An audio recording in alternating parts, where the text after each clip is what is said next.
Ladies and gentlemen, welcome XCW Galaxy to another episode of XCW 5, Season 2, Episode 2, Top 5 Forgettable Tag Teams. You know, we've had plenty of tag teams over the years. Every wrestling company has.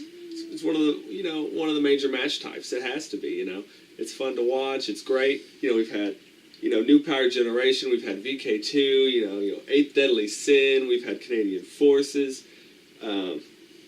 It's just been tons over the years, but some of them you probably don't remember. They're not as forgettable as those not unforgettable. They're not as memorable as the ones I mentioned earlier. Oh God. Let's just not even keep you waiting, ladies and gentlemen. There's no honorable mentions here.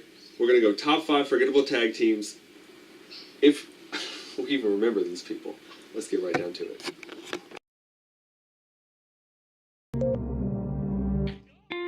Starting us off, ladies and gentlemen, with our forgotten tag teams, we have James Gerke and Venom as the Fallen. This was Venom's actually XCW debut. Man, him and tag teams, I swear. The team only ended when, unfortunately, XCW held until the end in 2016 when we thought it, was the end. XCW's final show until March 2017, ladies and gentlemen. Number 4, ladies and gentlemen, we have Drago and Brandon Hobbs making the team of Hardcore Deliverance.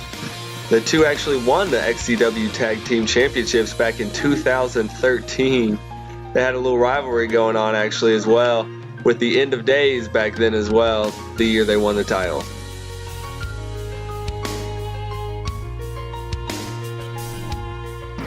Alright, speaking of End of Days, here they are, Carnage and Crisis making up that team there.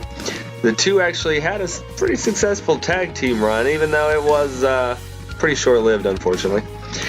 End of Days was most remembered actually for their, petition to get Emily Moore out of her GM office. Did not work, unfortunately. The two preached that they were the end of days and were controversial in talking about politics and eventual end of the world, their end goal. Number 2, it is a doozy, ladies and gentlemen. Max Destruction and Nemesis. I'm sure most of you don't even remember these wrestlers. A very short-lived team brought together at SummerMania 7, and they actually became XCW Tag Team Champions. Most people, however, want to forget this team on purpose, calling both men some of the worst XCW had to offer. The two eventually lost their tag team titles in October 2011. Thank goodness.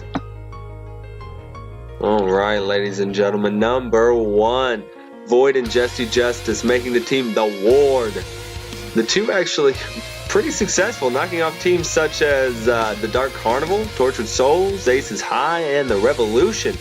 Biggest moment came when they actually won the gold, ladies and gentlemen, the XCW Tag Team Champions. Congratulations. They actually defeated, no easy task either, Chris Jones and Genocide. Man, when do I get me some of those Kool-Aid shirts? That's awesome. Jesse and Void even went into SummerMania 10 as the XCW Tag Team Champions. Unfortunately, they lost them to the Revolution. It is what it is, though. Though they had much success, most people forget they were once even a tag team in XCW. Well, ladies and gentlemen, there you have it. Another episode of XCW 5 down. The top 5 forgettable tag teams. The Ward. I didn't even remember those guys. And honestly, I like Jesse Justice. Poor guy had to leave, XCW the career-ending injury he suffered, at the hands of Brandon Hobbs in one of their matches. Void, you see, he's still here, finding success. He's XCW champion, on my Lantable. Was.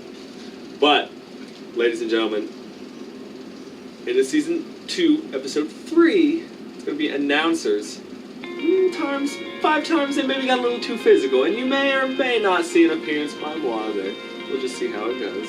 Whatever they put in there, they put in there. But we'll see you next time, ladies and gentlemen. Thank you.